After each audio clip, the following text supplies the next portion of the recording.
Welcome to the Knit Chat Cafe. And again, as always, we just want to make sure that everybody can see us and hear us. My name is Noelle, and this is my friend Kelly. And we're coming to you from Southwestern Ontario, Canada. And we should never say it's 7 o'clock here for us, but we know for a lot of you joining in, it's not 7 o'clock. It's 7 o'clock in the evening for us. But I know I saw someone here from Scotland, and I know that's like a time of night I never see. I'm always in bed. Kelly, you might see it, but I definitely see that time. Yes. But anyway, welcome everybody. We're so happy that you're joining us this week. And yeah, it's just I can't believe, actually, even considering it's winter and I have to sit on my couch all week, it's amazing how fast the week went by. Like, time just is like, where does it go? Well, anyway, your time is eaten away in all of those stitches that you put on. How many miles of stitches did you put on this week? I don't think that really there's that many. No, but I did have a lovely visit with Declan. So that was always there's no knitting gets done then because I want to hold that baby. But I did get a little picture of the little socks that I knit for him, the hand spun ones, and they honestly they'll fit him for a little bit, but boy, like, he has got the longest toes I have ever seen. So grippy, all the better to grip you with. Yep. So let me see here, and I'll find the little picture of them. Okay, I think this is it. Oh, nope, that's not it. Sorry. At least I thought I put a picture in here. I always think that I do, and then I go to check, and maybe I didn't. No? Do you see it, Kelly? No, but I wasn't looking either. Sorry. Oh, that's okay. Did you grab more than one picture? No, it's not in there. I did. Yeah. And sometimes one doesn't show through. So, okay. Anyway, so it's not there, but I'll show that next week because it was really cute and his little feet just look so cute in it. But yeah, I don't know why that happens. I've noticed that a couple of times. You really have to go back and check if we put more than one in at a time. Yes, you have to be careful. Patricia is pointing out that there's a free pattern, Noelle. It's called Declan's Hat. It's very cute. I saw that. I think it's bigger, but I could probably maybe scale it down a little bit. So I'll have to take a look at that. Yeah. But before we leave that comment about the time zones too, something we should mention. We don't often mention. We just get in here and we forget that actually, well, firstly, that if you're returning, thank you. We welcome you back. And if you're new to the channel, then we are here every Tuesday evening at 7 o'clock Eastern Standard Time. And if you are looking for a reminder on that, because I know myself, I cannot keep track of a time zone outside of my own. When I travel, it messes me up, that time zone. So what you can do, if you are subscribed to the channel, there's also a little bell on YouTube. And if you click that bell, it will send you, I believe it's a half hour 30-minute warning, not a warning, a reminder that we're going to be going live in a half an hour. And I also post that onto Instagram each week with a reminder. And I have our Instagram names here on the bottom of the screen. So if you don't follow us on Instagram and you would like to, we welcome you to. That's where we actually post a lot of information about things that we have going on the channel, on the podcast. So there you go. That's that. And as Lucia says, don't forget to hit the like button. Yes. Did you just lose?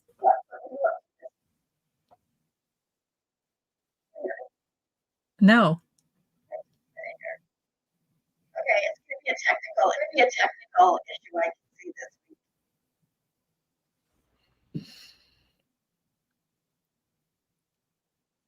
I think it's time for you to get new headphones. Can you hear me now? Yes, all good. Okay, I can't hear you though. Yes, all good. I can't hear you.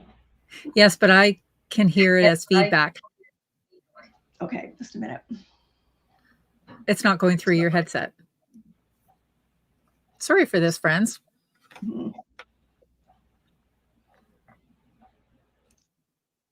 Okay, talk now. Hi. Welcome to KnitChat. I can't hear you. Oh, okay. I can hear you. Okay, well, now that you can hear me, because everybody else did. For a while, I don't know what happened. I got a scary message on my computer saying it was going to shut down. Well, it didn't shut down, but it shut something off. Oh, it did. It did. Okay. Anyway, Well, anyway, we don't. all's good now. Okay, good. Good, good. Oh, sorry, Becky, you're right. Our Instagram names are not there anymore. We must have already popped something up. They were there a second ago. Okay. I tried to put the picture up. I think we have gremlins. We have gremlins tonight in the studio. I don't know. All right. There we are, Becky. Going so well, we had to have a week like this. Yeah, this is just a gentle reminder when you think you're doing well. Yeah, sometimes you're just not doing so well. Something is going to happen. Yeah, don't feel so good about yourself. So anyway, yes, welcome everybody. Okay. Yeah, I saw that there was a good chat going on before we got talking here, and there's lots of people knitting a Riptide slip over, which is amazing. And honestly, mine was just finished last week, and in the matter of a week, and I didn't even go anywhere. I wore that several times. I just love it. So I keep finding things to wear it with, and you'll see later it ends up in another photo that I'm going to show tonight. So there's just one more thing that I have to wear it with. I did see that Julia today jumped on the Riptide vest as well. The Riptide train.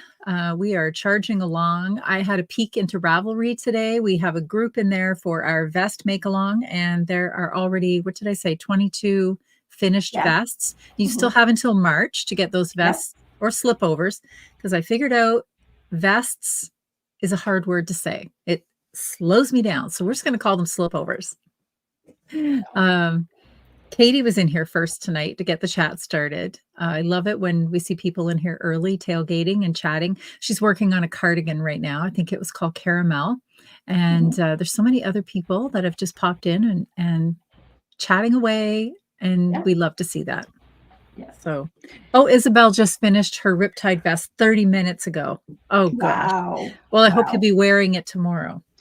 Yeah, I will definitely be doing another, and probably another. I really like to do the Friday V-neck too, the Friday slip over V-neck too. Yes.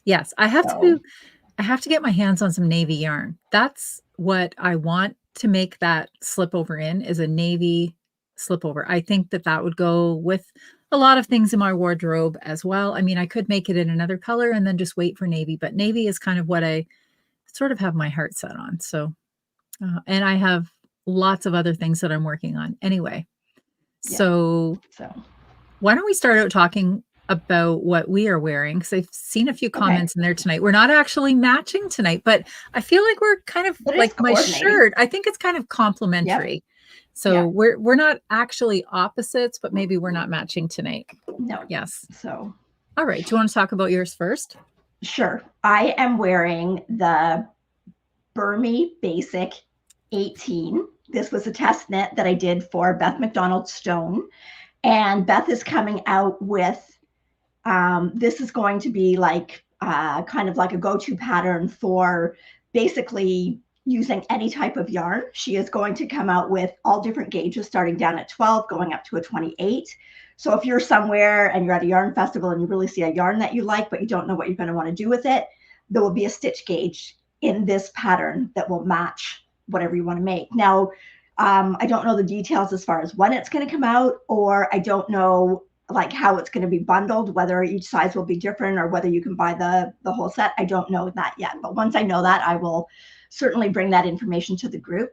Now, I was asked last week too whether I thought that this would be a good sweater start for somebody who's not knit a sweater before, and absolutely it would. It's like, it's super just straightforward and easy. And the beauty of it is too, then once you kind of, we have a banner on there that we're not doing yet. We have a, once you get comfortable, like just doing the basic, you can change this pattern and add what you want to it. Like for instance, I've done it and put stripes in it. You could do it all over stripes so that you could use up like bits and pieces of some stash yarn that you've got. You can use different fibers or combined fibers to do it. In my case, I've actually combined the full moon rock slub in the mitten colorway with Fleece Artist Zambezi, and then my stripes are just 2 strands of the Zambezi.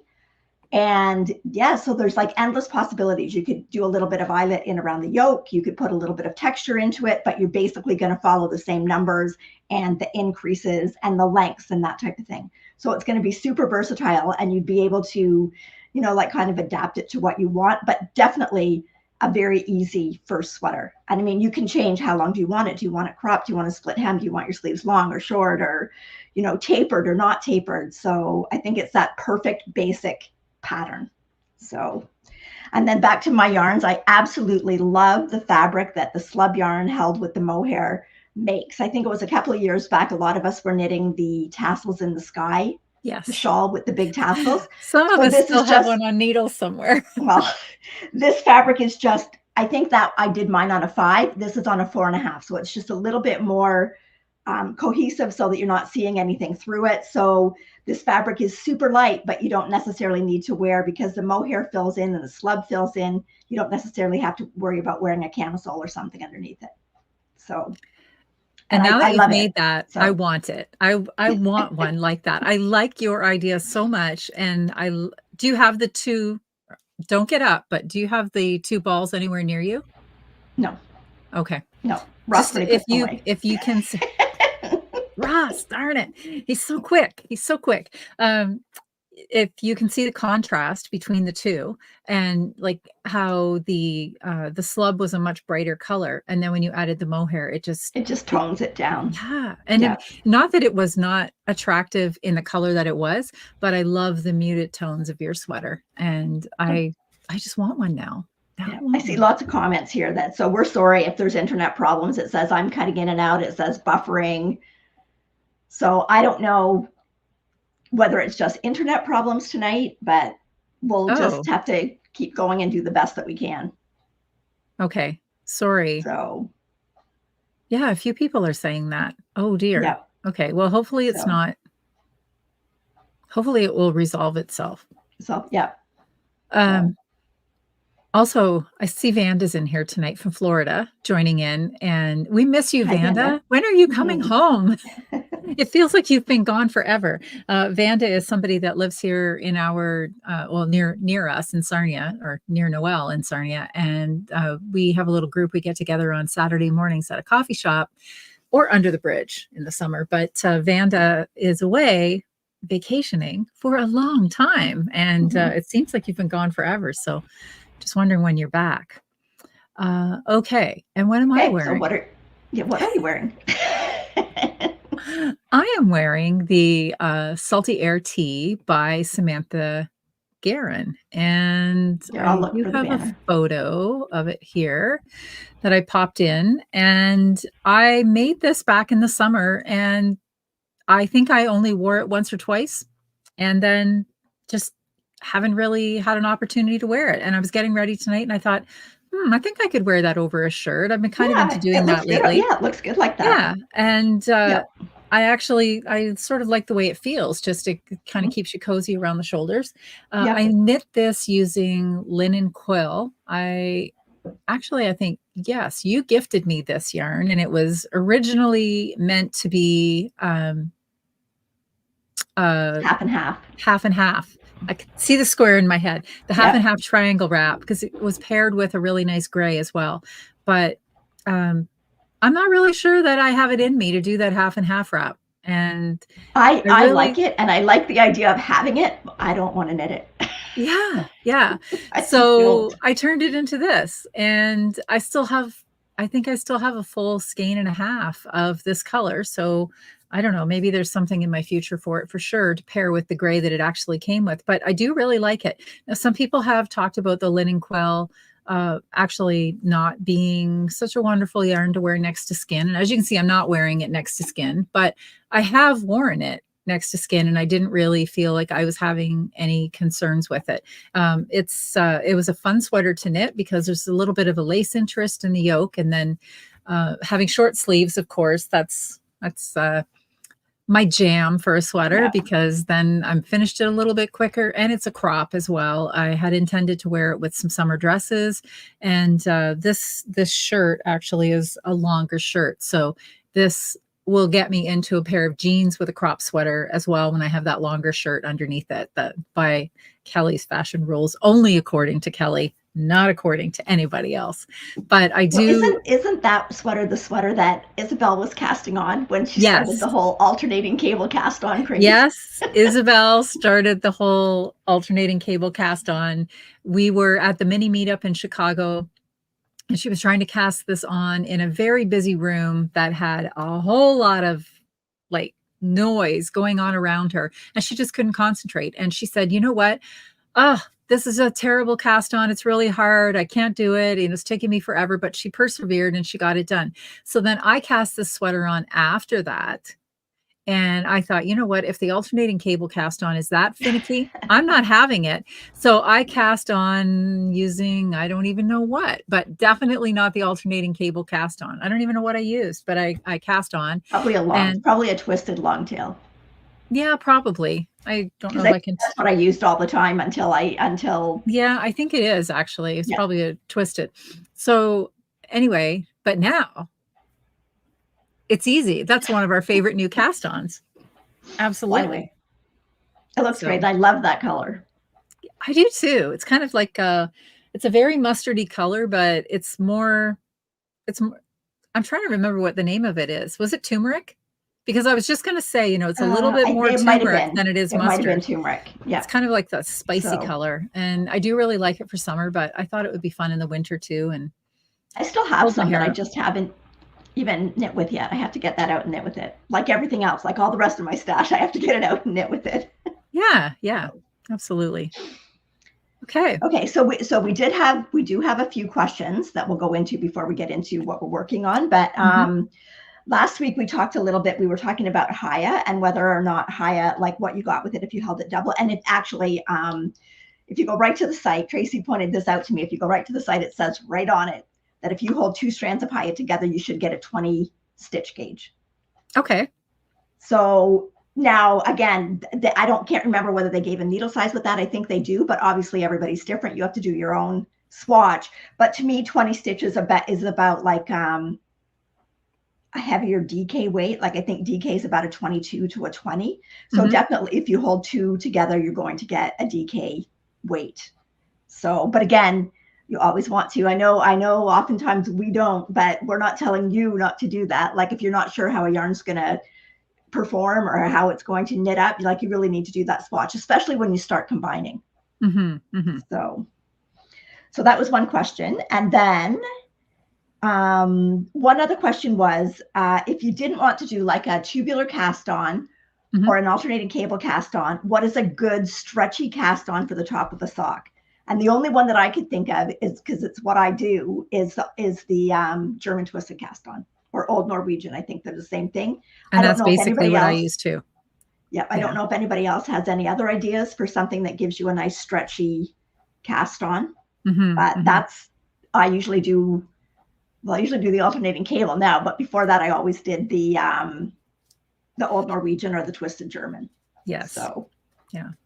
Lauren is asking what the alternating cable cast on looks like when you're doing a 2x2 rib. Well, if you just stay tuned for a little bit, Lauren, I will show you, because I happen to have a project that I did exactly that. So okay. And then another question was, if you're binding off when you're using 2 yarns held together and one of them's like a mohair or a surrey or something that you're holding together. So if you're doing a sewn bind off, do you hold both strands or can you drop one? Okay, my thoughts on that is I usually hold both, but I do as well. If your yarns are really close in color, then I think you can probably do it. If it's too hard to work with the fuzzy one, you can probably drop it. But if your yarns are really different in color, I would say hold the 2 together. Absolutely. So, yep. And if you're using something like a finer yarn like a Titicaca, it's not so bad. It's when you start using the mohairs and stuff and you're pulling it through that many stitches that you it just sometimes can get a little bit knotted on itself. You just have to be careful. But if the 2 are like, say you're doing something and you're using a brand yarn and you're using the same color of each yarn, I don't really think you're going to notice the difference if you drop. Like for instance, in the sweater that you're wearing, if you were to cast off just using your slub, it would have shown. Well, but I did 2 strands of the mohair at the end. Yes. So I did do the bind off using the 2 strands of mohair. Right. But yes, if I had just finished it in this and I just used the slub, there would be a difference because the slub by itself is a much deeper color. There's a few other comments in here about the casting on. So Okay. Trish says she uses the Chinese waitress cast on with a crochet Okay. hook. Okay. I've heard of that. I've never tried it. I've never tried it. Yeah, but I've definitely heard of it. And then Nettie is saying that Mina Phillips has a great Okay. tutorial on getting some more space between stitches Okay. so that you have a okay. stretchier cast on for socks.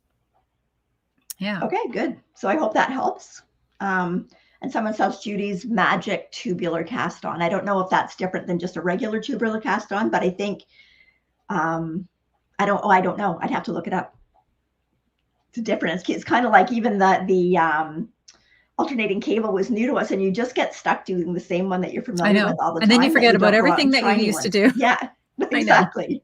So, yes. Okay. And then last week we had said we kind of had to, we kind of moved things around last week. So we had 2 topics that we were going to kind of come back to. And one of them was about baubles. Yes. And so now we're going to have a little bauble babble. Bauble babble. Did you do your homework? I did do my homework. So, okay. This is obviously not every single way that you can do a bauble. This is just some information that I found and that I thought would be helpful. I mean, obviously the first thing when you think of a bauble is you're making kind of like that little round ball in the middle of your knitting fabric. And so when you think of it, the first thing that you do is you increase. So you've got more stitches on one stitch. The next thing you do is you kind of knit a little strip in that stitch count, right? And then you decrease it and it's all kind of puckers out and gives you that little bauble in the fabric. Okay, if you just Googled, I'm thinking Google, okay. Google bauble. Okay. Wow. No. Most likely you're going to get one that just says you increase. Okay. Then you've got to turn your work. Then you're going to purl back. Then you're going to turn your work. Then you're going to knit back. Then you're going to turn your work. Okay. That, to me, that really slows you down. Like that's what I did not like doing when I knit bauble. So for me, I taught myself how to knit backwards. So I cast on all the stitches or increase the stitches, and then I don't turn my work. I knit backwards to go back, and then I knit across, and then I knit backwards. And that way I'm never having to turn the work. So it's taking all that awkwardness out of it. Yeah. So that's one way to do the traditional bauble and not have to turn your work. Now there's also something, and some websites actually called this one a popcorn. And so in a popcorn, or what they call the popcorn, you're going to like do your increases, and your increases are usually like knit 1 yarn over, knit 1 yarn over, knit 1 yarn over, or knit front back, knit front back, knit front back. 2 different ways to do it. And a pattern may specify one way or the other, but it's up to you when you're doing it. And so with a popcorn, you do that, but then you've still got all your stitches on the right-hand needle, and you pass all the end stitches over that first stitch. Yes. Right. So you don't knit it anymore. Yeah. So you just pass those stitches over your first stitch. So this results in a smaller bauble because you're not doing a knitted fabric in order to, but that might be what you want. Right. Okay. And then the next thing, there was some discussion on what constituted a bauble and what constituted a nap. Okay. Because sometimes you'll see naps. Now, what I could find on that was, if you're doing a bauble, the bauble usually is rectified on that row of knitting that you're doing.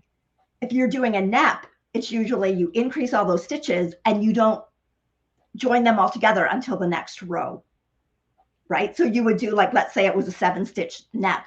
You would like increase 6 stitches in one stitch, finish out your row. When you come back, you're going to have to, depending on whether you're knitting in the round or knitting back and forth, either knit those 7 stitches together or purl those 7 stitches together.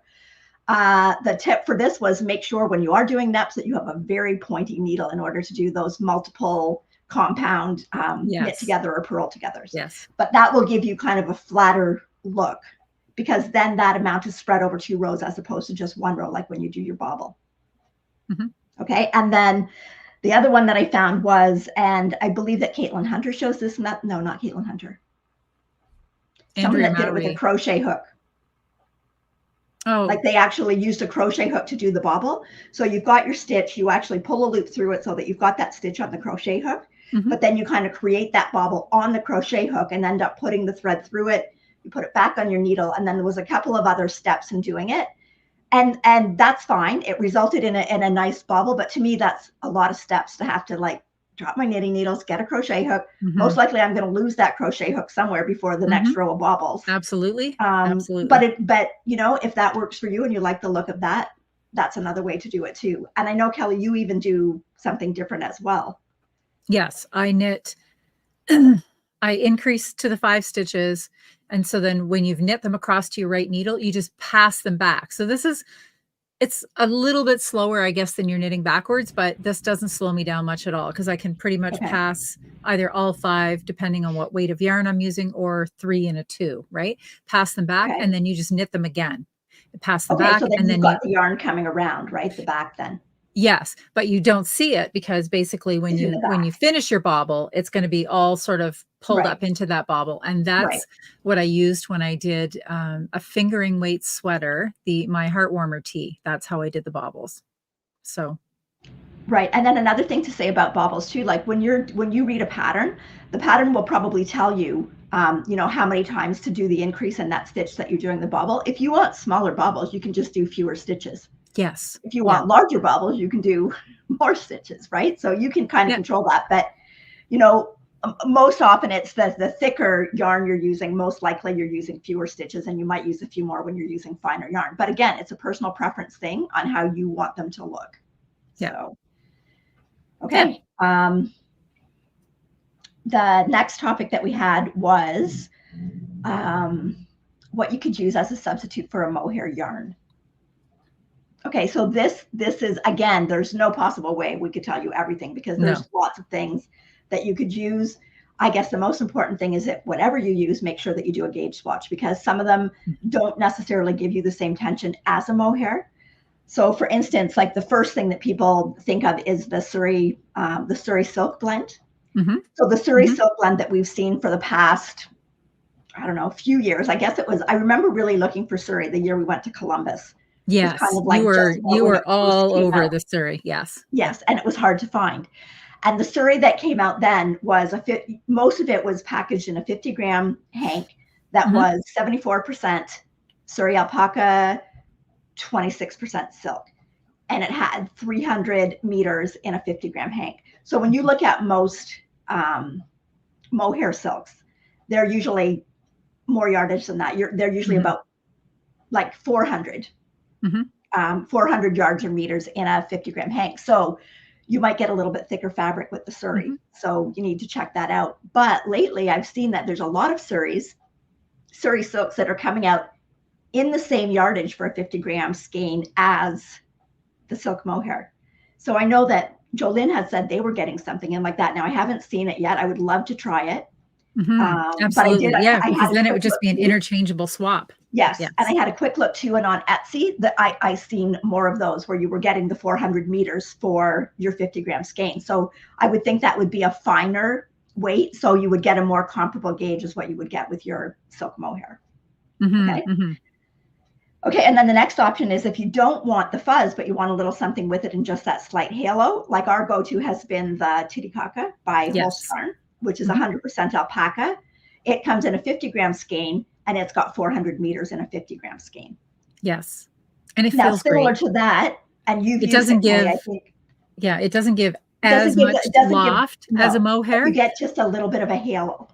It's nice. It's really nice. Really nice. Yep. And I think you've also used the Knit Picks alpaca cloud lace. Yes.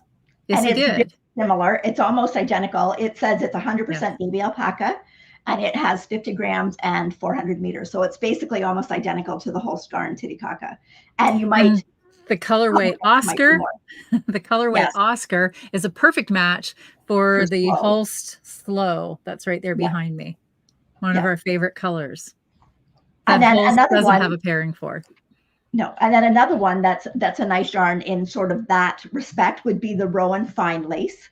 So the Rowan Fine Lace also comes in a 50-gram ball. It's also 400 meters, and it is 80% alpaca and 20% merino. So it's nice to have the different choices, because if you're looking for a specific color, like every line might not have all the colors, but you might be able to find it in a different line. And you know, the whole scarn yarn is fairly affordable. The knit picks, of course, is fairly affordable, because sometimes when you get into some of the mohairs and the surreys, it really does add to the cost of your project, because a lot of the silk mohairs and a lot of the surreys, especially when you get into the hand dyed, are fairly priced. But Drops does have a silk mohair as well. And then there's a few other Holst has actually just come out with a couple of new yarns. Yes, they have. And so Kelly, you've used the Haya. Now the Haya it comes in a 50-gram skein, but it's only 183 meters. So it's a little bit thicker. It's more like a fingering weight yarn. It is thicker. Yes. It's 70% baby alpaca and 20% mulberry silk, 10% yak. So that gives the yak is what gives it this sort of brown undertone, but it is a little thicker for sure. Yeah. So again, if you were going to use something like that, you would definitely want to make sure that you do your gauge swatch, because I think it's going to result in a slightly heavier fabric or a tighter gauge. Okay. And then Holst, we haven't received it yet. At least I haven't got mine. Did you get yours? No, it's on its way. We ordered some of the Holst Lucia. So this is a new one that Holst has just put out. It is a 25-gram little ball, and it's got 200 meters. So it's similar to the Titicaca as far as the yardage and the weight. It is 42% baby alpaca, 35% mulberry silk, 13% merino, and 10% yak. So we may have some sweaters on. The research. That was research. I can justify that. It was research. That's right. It's also a condiment, but it was also research, because you know, we had to report back, and it was a yarn we haven't tried yet. Now we maybe only needed one color to try it out, but Noelle thought we needed 3. Well, I really want to do my full research. And then she suggested I go back in and order yet another color, which I did. Really? Anyway, which is why I have a package coming, and so does she. Let's move on. Okay. Another option, a lot of hand dyers are coming out with kind of those kind of fluffy, fuzzy blends that contain cashmere. Yes. So there's Fua Fua by Moondrake, which is 288 meters in 288 meters or yards. I can't remember, but it's in a 50-gram ball. So it's going to be a tiny bit heavier, but it is 70% cashmere, 30% merino. So, but again, the more cashmere comes in there, the price goes up. But I mean, I do have a couple of skeins of it. It is a gorgeous yarn. And I think there's more. If you look at a lot of the indie dyers, there are more of those kind of alternatives that are coming in. And then the last one that I have to talk about is the Atenia by Katja. Now the Katja Atenia is 175 meters. It's a 25-gram little cake. It is 42% merino, 40% cotton, and 18% cashmere. So it really does feel nice. And I've got a project later on that I started with it, and I really like it. Now it is classed on their website as a sport weight, but it's going to be such a light, loose fabric as a sport weight. I know you're using it in a sweater. Yes, I am. Held with the super soft from Holst. Yeah. But again, like when you're doing something that you haven't worked with before, it's probably a good idea to, when you're holding it with something, to do your gauge swatch, not only just to see the stitch count, but to make sure you get the fabric that you want. Right? Because you might find it too stiff if the yarn's heavier. You might find you like it at a looser gauge a little bit better. So all of those alternatives that we just talked about have no mohair. So if you're sensitive to mohair, you might be able to work with one of those. Absolutely. And like I said, that list is by no means exhaustive. I'm sure there's lots of other yarns out there that those are just some that we're a little bit familiar with. So we have a question here too, wondering where do we buy our Holst yarn? Well, we can actually purchase directly from Denmark if we choose. Sometimes that's a good option. Sometimes it's not. It depends on what you want. If you actually want to see the yarns, there are several yarn stores that will carry them as well. I know Little Red Mitten does carry a good supply of Holst. They carry of the super soft. I think they have some Titicaca. Some Titicaca, yes. So if you wanted to look at colors, then it's best always to go to a yarn shop. And speaking of Little Red Mitten, I see in here too that Cindy said that she's headed there tomorrow for a little yarn trip. Well, I have it on good authority. I just saw this on Instagram. Those of you who are used to using the Leo and Roxy marled yarn, it's going to be going away. So I don't know why. But we've certainly used it in a lot of projects and we're thrilled with it. So if you really think that you need it, this is the time to get it, because you won't be getting it for much longer. So not to encourage anybody to shop, but you know. Okay. So we should talk about knitting. Okay, let's talk about knitting. We should talk about knitting those yarns now. Okay, so Kelly, did you finish anything? I did. I finished 2 things this week. What about you? I only have one. Ah! So you go first. Finally. No, I started a million. No, I didn't start. And I barely started anything this week. So actually, you know what? I could say that I technically have 3 finishes, but I'll just stick with 2. I'll go first. So these I had already finished, and this was so desperately close to being finished, but I did finish it and steam block it. And I do have a photo in here. We had a hoarfrost on the weekend, and it was amazing. And a hoarfrost is when you get that very white crystal icy frost. It was really foggy. Actually, when I came home from your house, what day was I at your house? Saturday. Yep. I left Sarnia and the sun was shining. And by the time I got to Courtright, we were completely enshrouded in clouds, like steamy clouds. And it was really, really a dense fog, not clouds, fog. I don't know what I'm talking about. Anyway, so that is what precipitates a hoarfrost. And then when I woke up the next morning, it was like a beautiful, icy fairy wonderland out there, and the sun was shining bright. So I said to Mike, we have to get out and go for a walk. So I took these for a little toot out.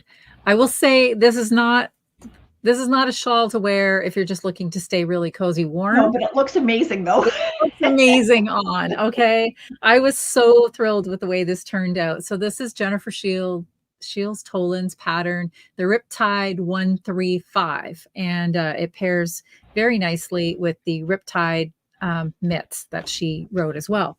So I paired this. The yarn that I used is absolutely gorgeous yarn, and it is the Starlight yarn, which is a sport weight from the Knitting Loft. It's one of their house yarns. This colorway is pea gravel. It's like this beautiful shade of like khakis and gray, and I'm pretty sure it's picking up all of that sparkle. So it's a sparkle yarn. Don't be afraid of the sparkle. This is some of the softest that I have ever felt. I absolutely love this yarn. And this, I still had a little bit of yarn left. Can you remember how many yards? Is it about 350 yards that is in one skein, 100-gram skein? I remember it's something like that. So what a lovely gift to make somebody to give. These were super quick to make. This did not take that long. And I just, I have to make myself a set now. I know, because you gave yours away, but it is so pretty. So pretty. It really is a nice gift. So. And I felt, I don't know, like out wandering in the bush, I felt very dressed up. And I think that this would be a really nice thing, when you're just wanting to go out, but, you just don't want to throw on like your winter woolies. This is just a beautiful set to put on. You could even wear this. You wouldn't have to take this off with your coat because it's really lightweight. I mean, like even when you're going shopping or something, because you don't want to have something too heavy because you get too hot when you go in, right? So it's nice just to have that little. Yes. So as I said, and really economical to get an entire little coordinating outfit out of one skein, and I still had a tiny little bit left over. And she has quite a few colors in this yarn. Like there's a wall of colors. Yes. So we've so far I've got the teal, and you've made so you made this set in the teal. I made my set in the teal. Yep. And I wanted to see what this would look like with a little bit of a variegated yarn. And I just really, really like it. It's so pretty. So that was finish number 1 for me. Okay. Okay. Well, I finished a sweater. So I finished my Paul Clay sweater. Oh, look. There we go. And I do think I have a banner.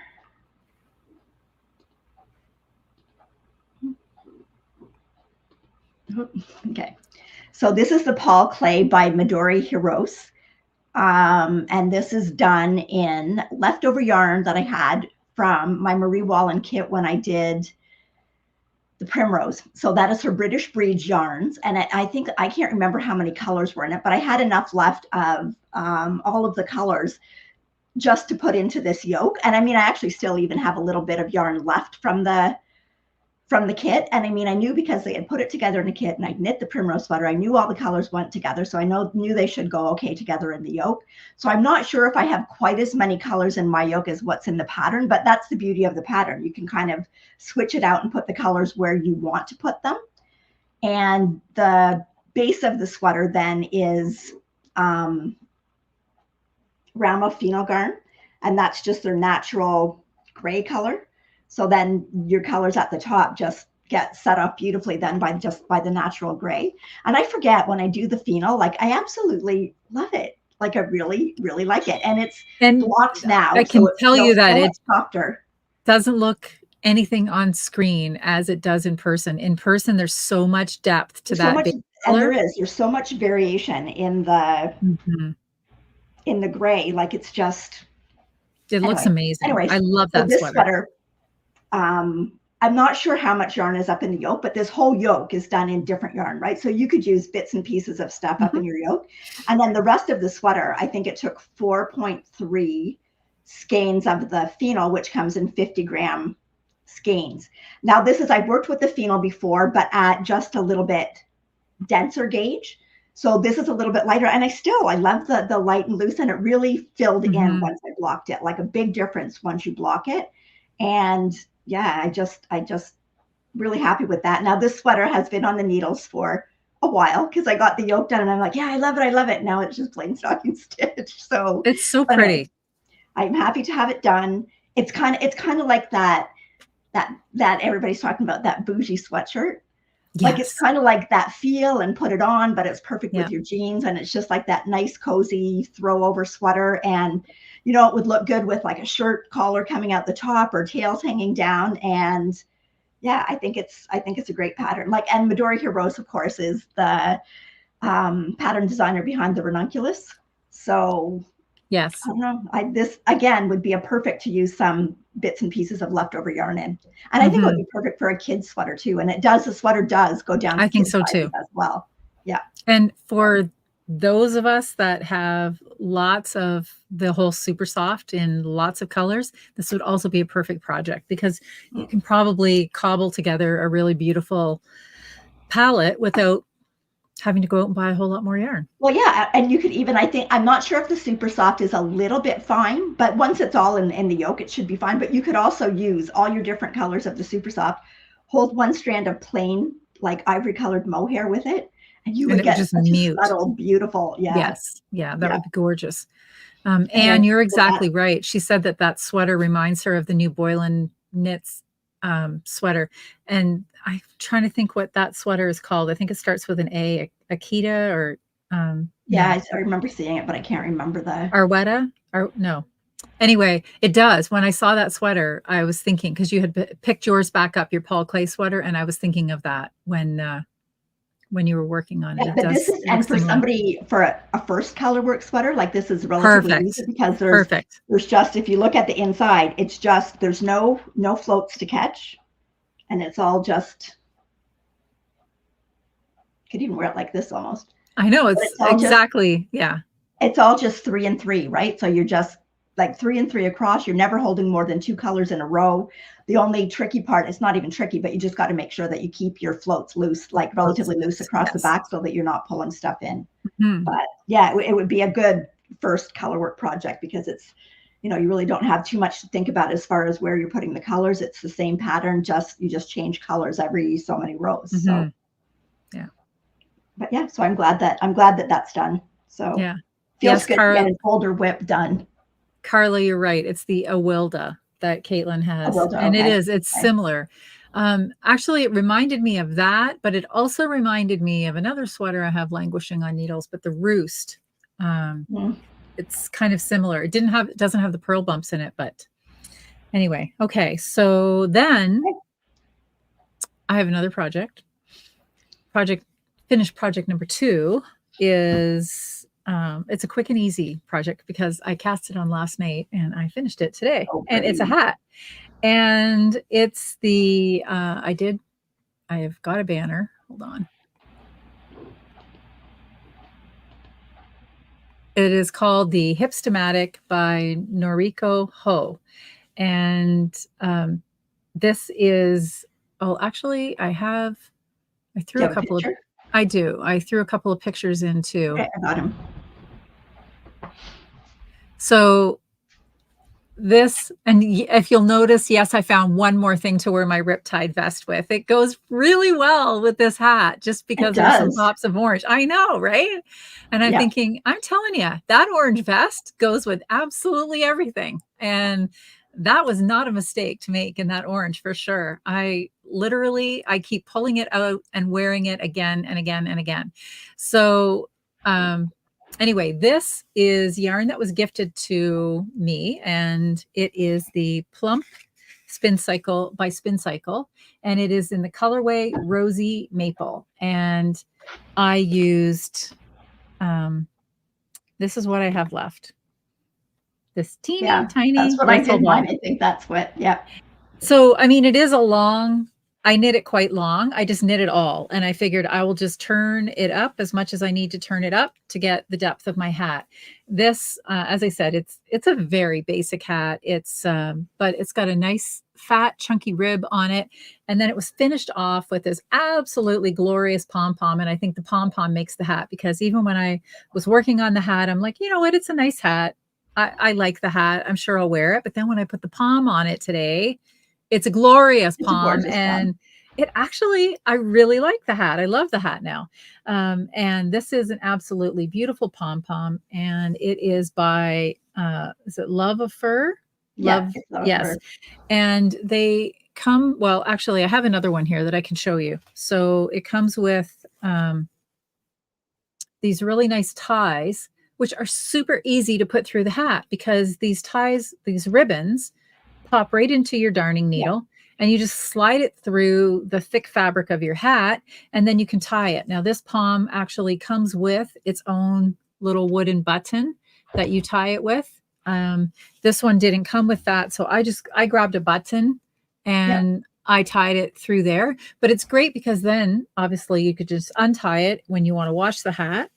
And I really, really like this pattern, and it was just a fun pattern. Now, I didn't enjoy the knit because it's nothing to do with pattern, but it's I had to knit it on 8mm needles, and that feels super big for my hands when I'm used to knitting on a lot of smaller needles. So it felt really big, but it is super quick. If you want to make something like this, you do get a hat in an evening. Or thereabouts. So it's really, really nice. And I did say that I would talk about this alternating cable cast on, and I did that in this situation. So this, let's see if we can that's what it looks like in a 2x2 rib. That's the alternating cable cast on. Now, I don't know if this is the best judge to look at it, just because this is such a chunky knit. So obviously the cast on is much looser, but basically what you do is your regular alternating cable cast on is a knit purl, or it starts with a purl. Sorry, it's purl knit, purl knit, purl knit. So then what you do when you're knitting your first row, you have to rearrange those stitches on your needle. So I just rearranged every second knit stitch. So then I would have the knit 2 together. The next 2 stitches will be purl. The next stitch will be a knit. And then I will move the next one. So I'm rearranging that I could get the 2x2. But anyway, this is my Hipstamatic hat. And you could, if I didn't have a pom on it, I guess you could wear it as a slouchy hat, just put it on that way, and then the slouch will kind of hang over. But I will always wear that because, you know, I like a thick brim. So that's nice. And the spin cycle is like, when you look at it in the skein, you have no idea. You have no clue what it's going to look like. None whatsoever. No. But yeah, I like how it knit up. It's nice. Yeah.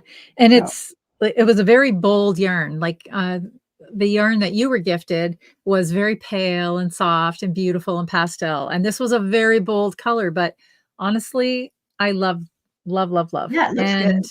if you're near, I don't know where this yarn came from or where the palm came from, but I do know that for us, we can get these palms at the Knitting Loft. They have an entire hanging wall of these Wall. pom-poms. I know, they're so And gorgeous. this, I just reminded myself of this today when I was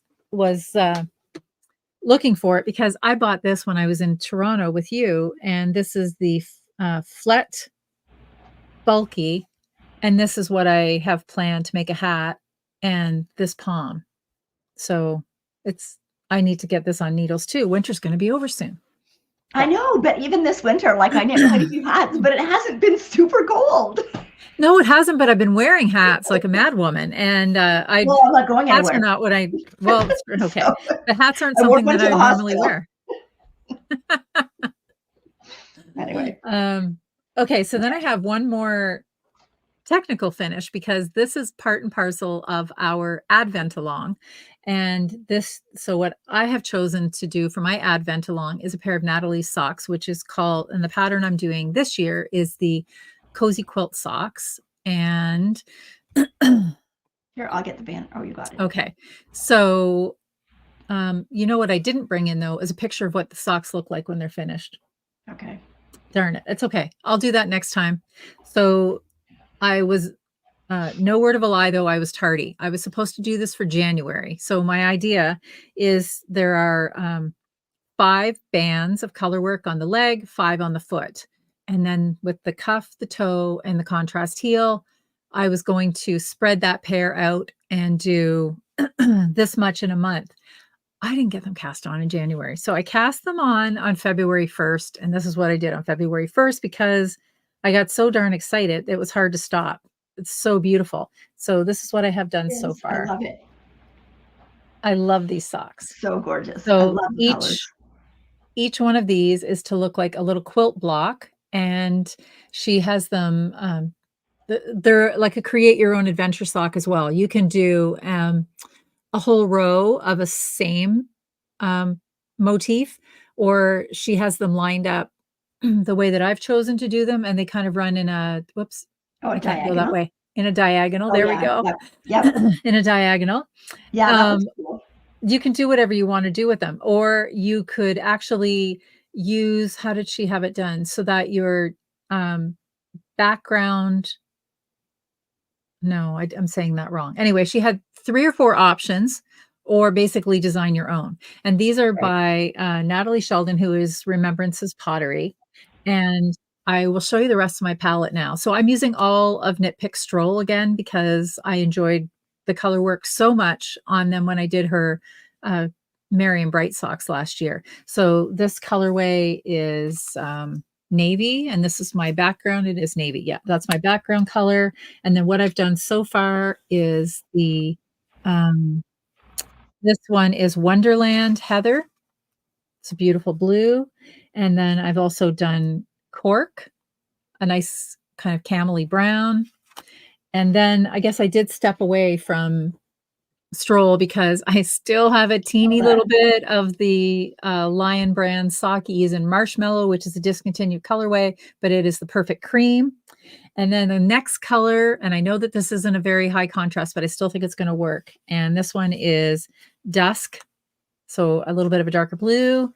And then the most gorgeous color that is pulling this palette together, can I hold 5 skeins of yarn at the same time, is Dogwood Heather, my very favorite color pink that they make. And look at that. How pretty. Whoops. How pretty is that palette? Now there's balls all over the floor, but it's such a pretty pattern. And so now for February, okay, I'm just tossing all of this. Sorry. For February, what I will do next on the sock is the next 2 bands of color. And I think that I will put in the shadow wrap heel. So that's probably what I'll show you for the end of February. I'm not knitting them in tandem this year, like I did last year, because that involved me moving things around on needles and cutting yarn. And this way I never have to cut the background yarn. I'm just working along. So I'm going to finish one sock by June, and then or May, have it finished, because the goal is to have them done by November so that I wear them through December. I realize that these are not Christmas in any way, but they are sort of Adventy because I can break them up. So if you are okay, mine, I'm just looking at some notes here. Ainsley is asking what size needles I'm using. So I'm using a 2.5 for the main part of the sock. From history for me, from the last pair of socks, once I got past the heel, I did one more band in the 2.5, and then I dropped down and I did 2.25 and finished off the sock, because that's what I would normally do my socks in. But this is beautiful yarn for color work. Really beautiful. Okay, Pat wants to see the inside of your color work. Oh dear. You want me to show my floats? Oh my gosh, that's bold. That's bold. I can flip them. There we go. There's the inside. Looks good. And I use, what I do is I weave my ends in as I join them. So I start back about 7 or 8 stitches before the end of the row to weave in the next color. And then I'll weave out the color that I'm working with. And then I just leave them. I don't go any further. So I do have like little short ends that I leave inside my socks. That does not bother me any way, shape, or form. But that way I don't have to go back with a darning needle and do anything. I'm just, when I'm done, and I've been doing that more and more, because it does save time in the end than have to go back and. Well, that's what always, all in. That is what inhibits me from doing something with color work, is the million ends to weave in. So by weaving them in as I go, I just find, you know what, this is not an onerous task at all. But anyway, so that's that. Okay. That's my finishes. I have one more thing that's finished, but it was finished a long time ago, but I had kept saying I was going to show it and I never have. So this is actually not knitting, it's weaving. So when we were talking so much about weaving, and I've seen all Sarah's projects, I want to get back into weaving so much, but I still have a couple of weeks before I can warp it. So, but this is from a class that I took. So this is this type, it's done on a rigid heddle loom, but this is called croque bed. And it's, you actually make different different shafts using pickup sticks. And I forget what they call, there's, I don't even know what it is. It's a dowel that you use with strings on it and helps pull up some of your warp threads. And so this was a rug making class that I took. So this is Cascade 220. So it's a non-superwash Peruvian wool, but you can get these, like, you can just like with a simple rigid heddle loom, you can get these gorgeous patterns. And like this would make, like my loom that I've got will do up to 32 inches. This would make an absolutely gorgeous rug. So I'm really excited. I really want to get that on the loom. I love that. I saw that at your house on Saturday. So this I'm just using as a hot plate thing, but so I mean, that means you could do a rug, pick out your colors, and this would actually work perfect with Briggs and Little yarn, of which I have a ton. A lot. Yes. So it would make a great rug, and it's fun to do because it's not just plain going back and forth, like you're actually manipulating it a little bit. And then once you get going, that would probably be a pretty quick project, right? Yeah, it's not too bad. So, and it gives a really nice stiff fabric too. It is. So, it's really nice. And Little would even work up like tighter.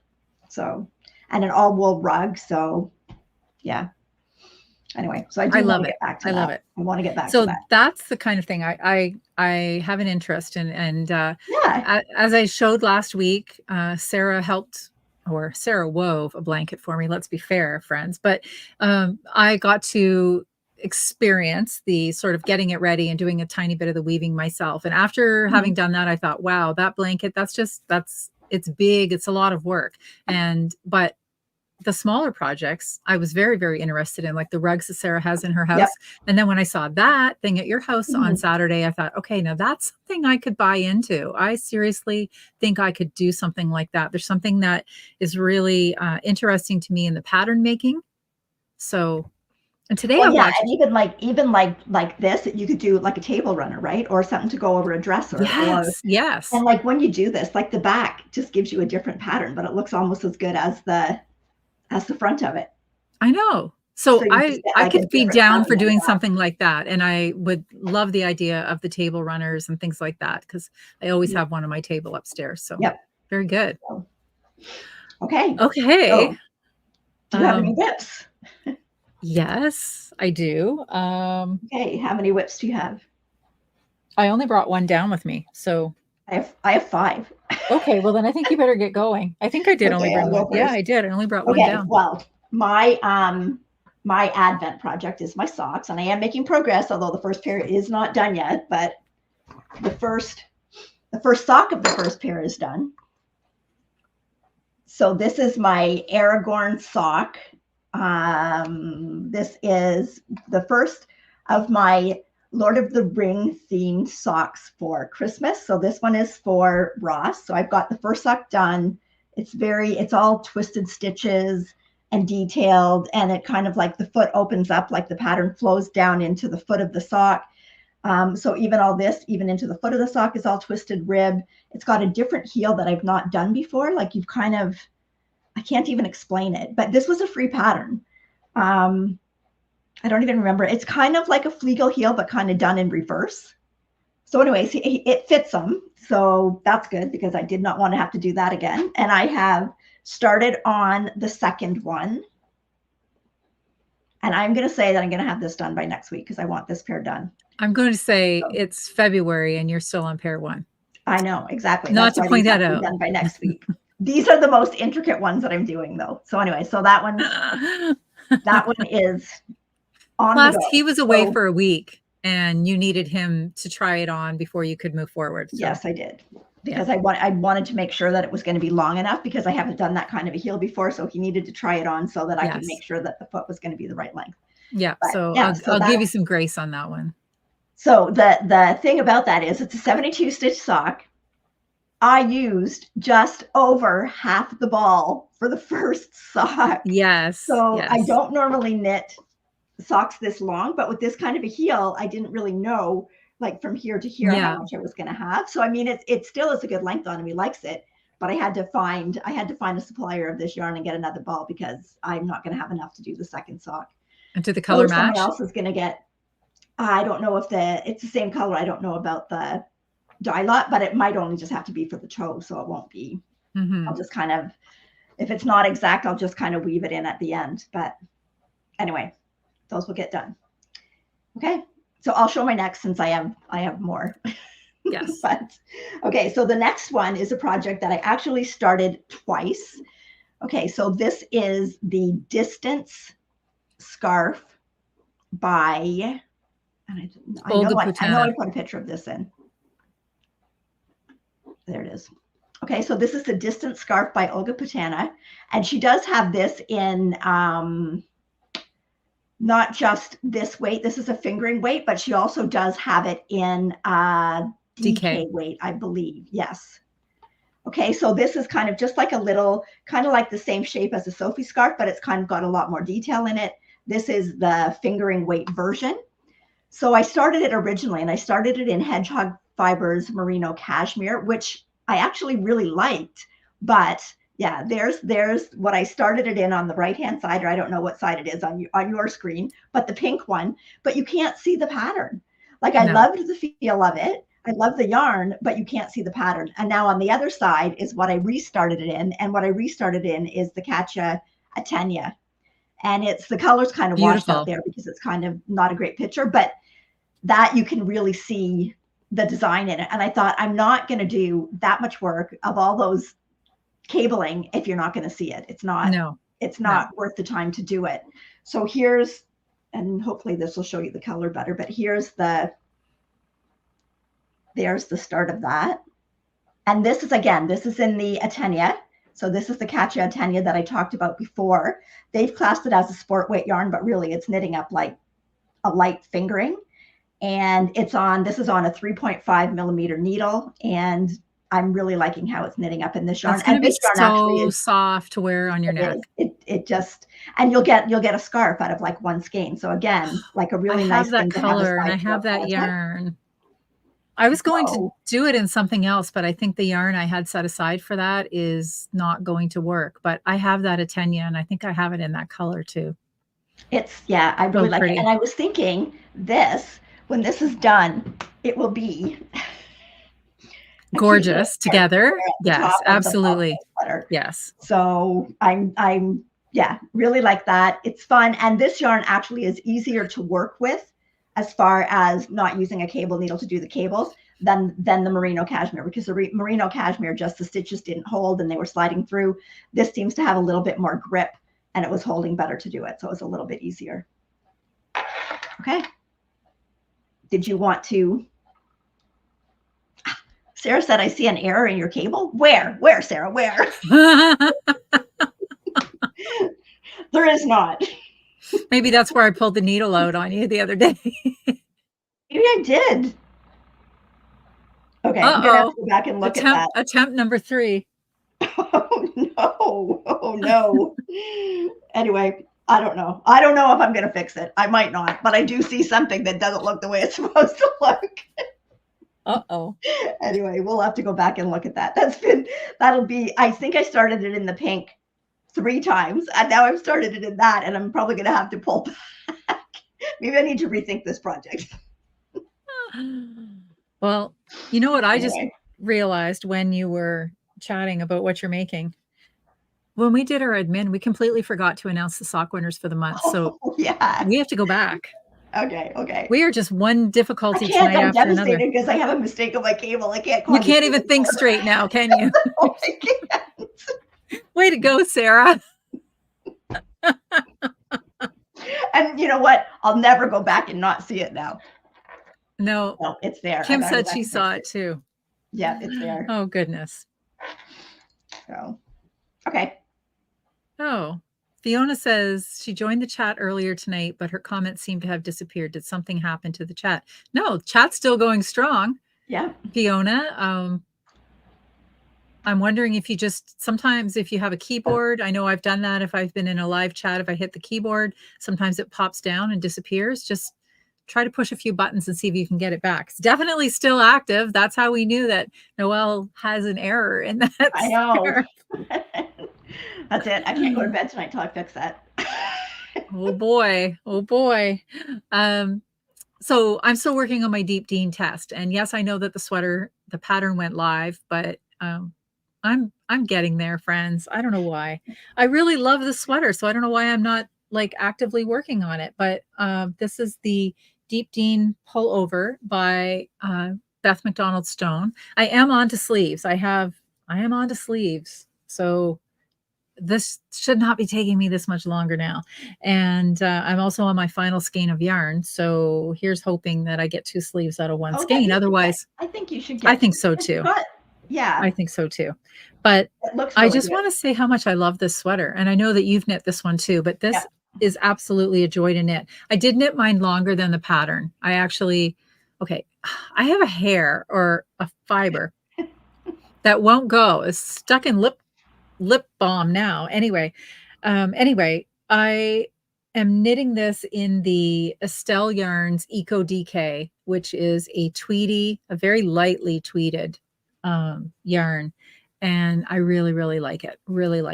But I did knit mine longer than the pattern suggests. So I did an extra repeat or an extra half a repeat of the pattern panel in the body. And I'm really, really happy with it. And when I tried this on, like you talk about the bougie sweatshirt that you mentioned earlier, this is exactly what this feels like too. It's just a delight to have on next to skin. It's just super cozy. I really love this color too. Really like this color. So I'm hopeful that by next week it will be a finish. And maybe since I've said it here, and I do have a car ride to go on tomorrow. So that's good timing. Good timing. Yeah, and the sleeves are just stocking stitch. So yeah. So they should be easy to do on a car ride. Okay, so the pink yarn that I had started the distance scarf in, it was already wound. I didn't want to have to go back and put it away. So I thought I'm going to knit something with it. So I picked out this pattern. So these are the cocktail fingerless mitts. Let me just find the banner for this. Oh, I can look. I got it. Cocktail fingerless mitts by Heidi Heinrichs. And this is a free pattern on Ravelry. So this is done on a 2.25 millimeter needle. And the yarn is actually working perfectly for these, even though I just have a little bit done. I just have kind of a little bit past the cuff. So there's what I've got. It's pretty. It's really pretty. It's got this really pretty little cuff detail, which you can see the ruffle. And then when you get up into here, there's just a little bit of eyelet detail before you get up into the body of the fingerless mitt. And then it's just stocking stitch. So this yarn is perfect for that, because there's a little bit of variation in the yarn that really blocked out that cable panel. Although, you know, when I keep making mistakes, I guess that would have been a better choice. And since you knit it this week, you can't blame it on the pain drugs, because you're past that that's now. right. That's right. I was totally pain drug free. So anyway, so those are cute. And I love fingerless mitts. Me too. I really do. I don't know why. They serve no purpose. They don't keep my hands warm, but I can't stop making them, and I don't stop wearing them. I wear them every day. This yarn is so soft and so squishy. This is Hedgehog Fibers. It is their merino cashmere. It's 300 meters in 50 grams. So it's like it's a really light fingering weight, but this is on 2.25 millimeter needles. So these obviously are going to be just little decorative mitts. They're not going to be really for keeping your hands too warm. They're just going to be decorative. So yeah, so those were kind of just a fun little something different than all the stuff with the socks in it with the cables. And it seems like a lot of stuff I'm working on has got cables in it. I'm afraid to show the next projects. I need to check them over carefully first. Anyway, okay, so that was 2 of the cast-ons that I did this week. So I've got a couple more.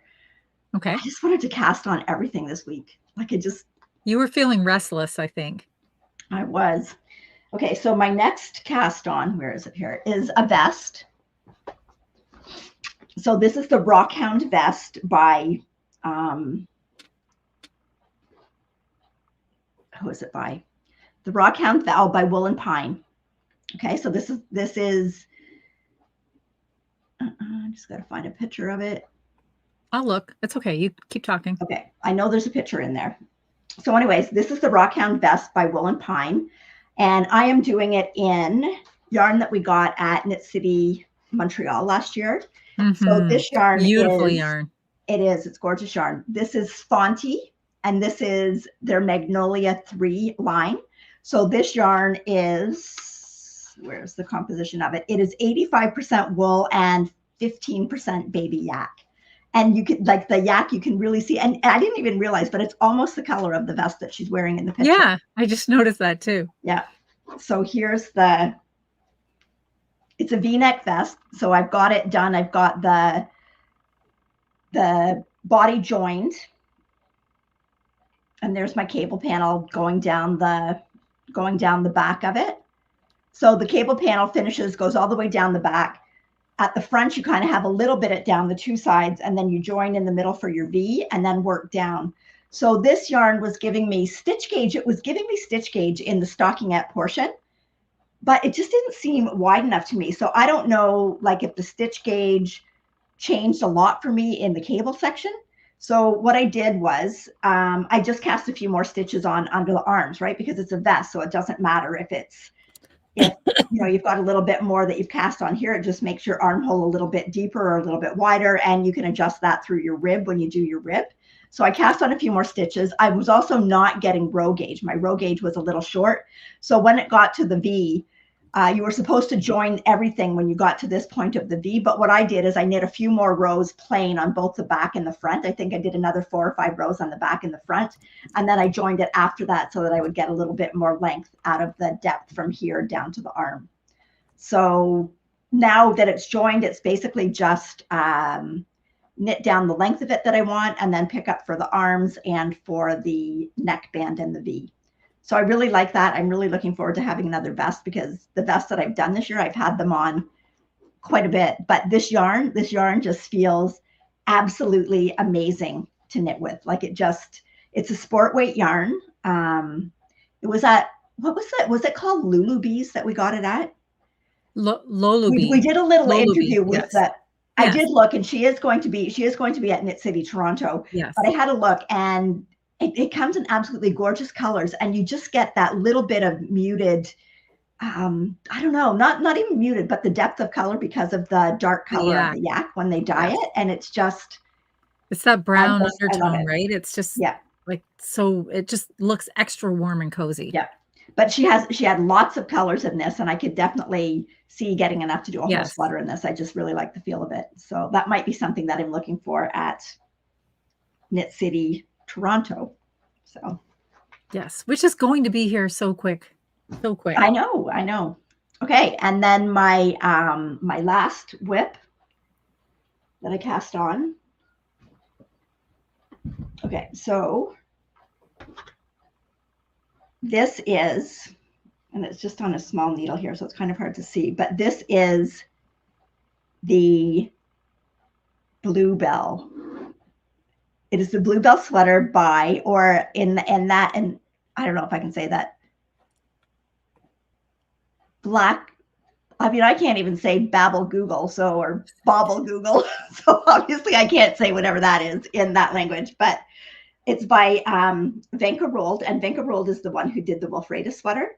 So this is another of her designs, and it originally didn't start off. It originally didn't start off as that sweater. I had originally cast on the neck. I was going to do a different sweater that involved just a little bit of the mohair and then the yarns held together. But because my mohair and my yarn are so close, you really couldn't see the difference. So I thought, okay, I'm going to do something that's, you know, I still want to do that other sweater, but I'm going to get something where you can really see the difference.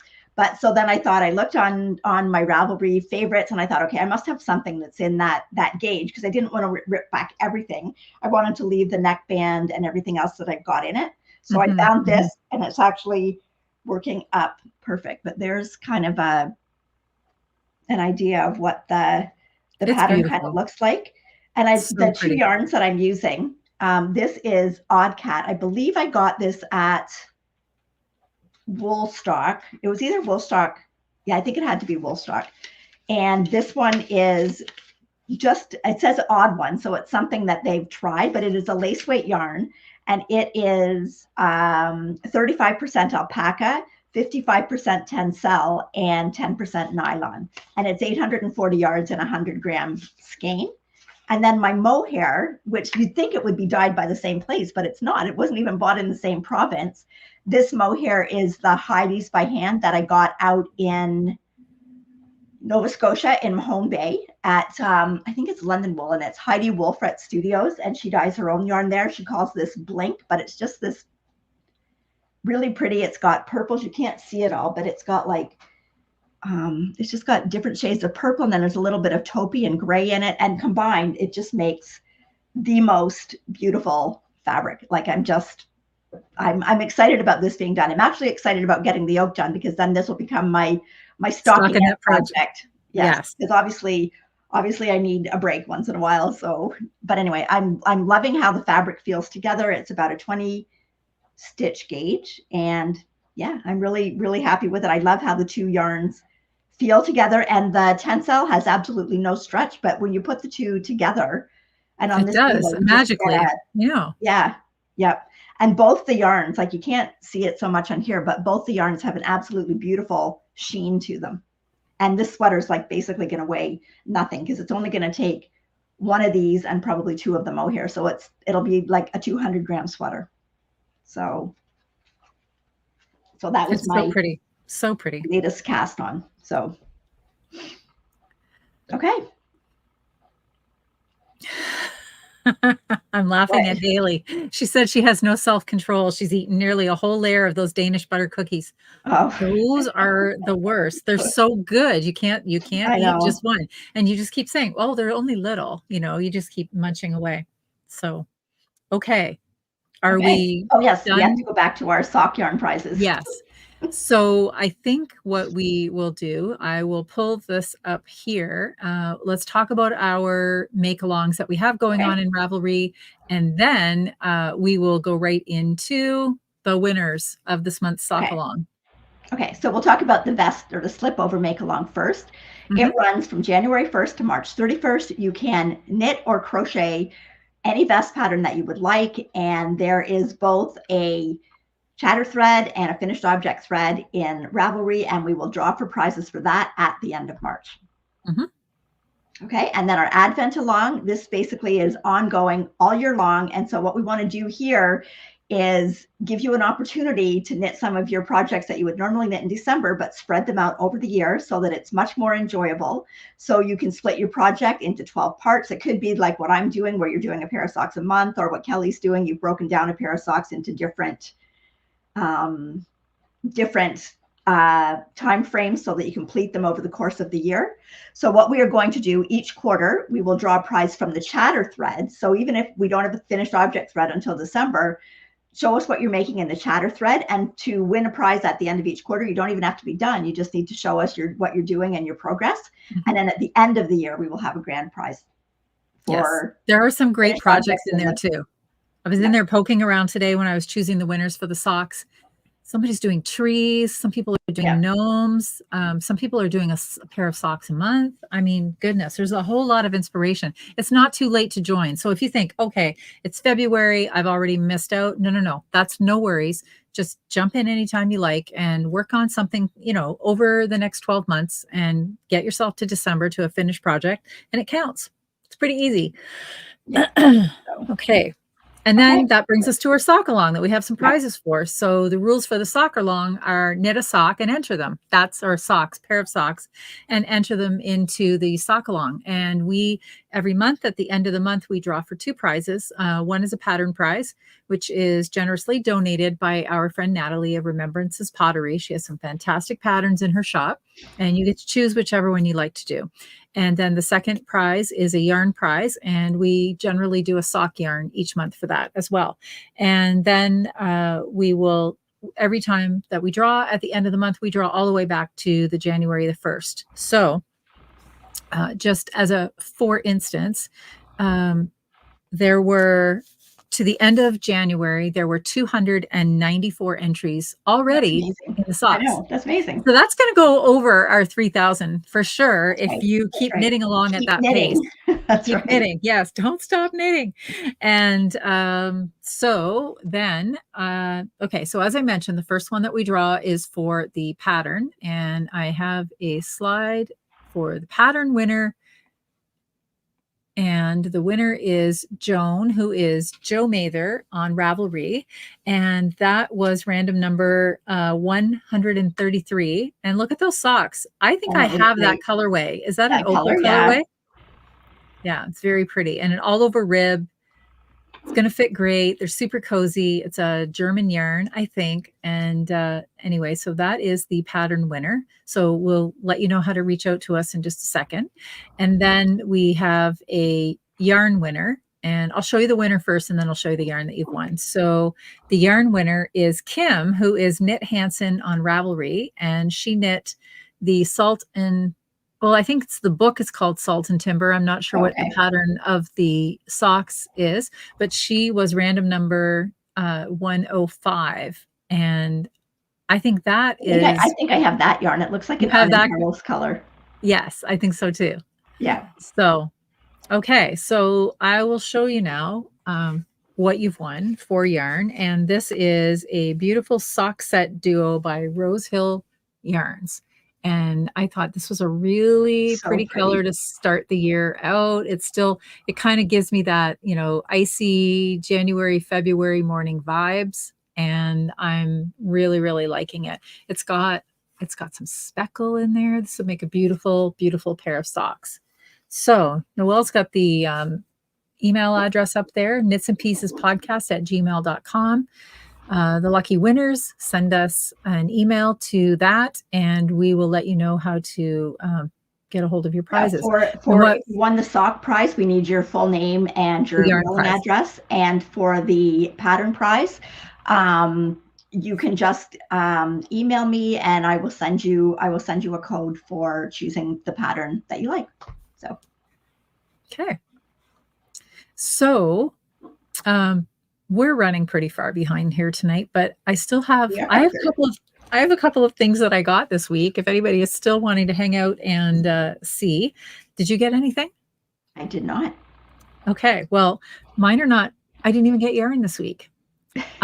Thing number one, I have been using throughout the podcast tonight. So I just wanted to show this off. That's so pretty. This is my new mug that I acquired from, I don't know if I can tip it up without spilling what's left of my drink on me, but she puts her logo under Oh, here, good. and it's Positive Pottery, and this is called her wintry mug. And could you tell the glaze called me? Like, literally. She showed this glaze, and I've been waiting for her to make some mugs in this glaze. So I was lucky enough to score that. So I'm pretty happy with that. And then the second thing that I got is this beautiful, beautiful book called Embroidery on Knits by Judith Gumlick. And this is a book that is available at the Little Red Mitten. And I was very, very fortunate. Sarah was coming to knit, so she went Friday night to knit night at the Mitten, and she picked this up for me and brought it to us on Saturday. And they had it wrapped up in some beautiful tissue, and they had this Oh, the little heart. Oh, that's cute. It was so cute. So this is a beautiful, beautiful book, and this is something that I'm keen to do. Now, full disclosure, I don't know that I will actually knit a plain sweater and then embroider on it. Like, there are some beautiful illustrations in the book on the, I don't know if I can really show you some pictures without, but there's really, really beautiful embroidery in here. Let's see if I can find another picture. Yeah. Really fun stuff in here to do. And so it's really a very inclusive lesson on how to do this. But I do have in my possession some ready to wear plain. I have a couple of plain V-necks. I have a plain cardigan. And I thought, where better to practice than on some of those garments that I already have in my wardrobe. So there's lots of things in here that I want to work on. And it's really, really just an absolutely beautiful book to have. It's just full of some gorgeous illustrations. It's a very lovely hardcovers by Lina Publishing, and we all know what beautiful books that they put out for us. Yep. So this is something, Sarah had bought it first, and she brought it to the coffee shop one morning a couple of weeks ago to have a look at, and I just fell in love with the book, and it just sort of inspired me. So I feel like I'm kind of, I'm interested in this weaving thing. I'm inspired to do some embroidery. So, our knitting sometimes can take us in a different path, and I don't know that I'm going to get into this too heavy, but I do want to try to do a little bit of embroidery. So, yep. Yeah. Okay. Well, I think we are at the end, friends. We are at 1 hour and 28 minutes. My goodness. Yeah, we are definitely over time tonight. Really want to thank you for hanging out and sticking with us. Yeah, we never intend that it's going to be this long, but it just happens. Some nights are just long. Some nights are just long. There's a lot to show. And anyway, we want to thank everybody for coming and spending time with us, and for all the chatter that's going on. We love seeing all the comments and everybody interacting with everybody else in the chat thread. And yeah, it's Tuesday nights are great. We look forward to it. So we hope that everybody has an amazing week, and hopefully the weather's good wherever you are. We know that there's a lot of places experiencing not so wonderful weather at the moment, and we hope wherever you are that everything's okay, and if not, hopefully it gets better soon. And just take care, and happy knitting.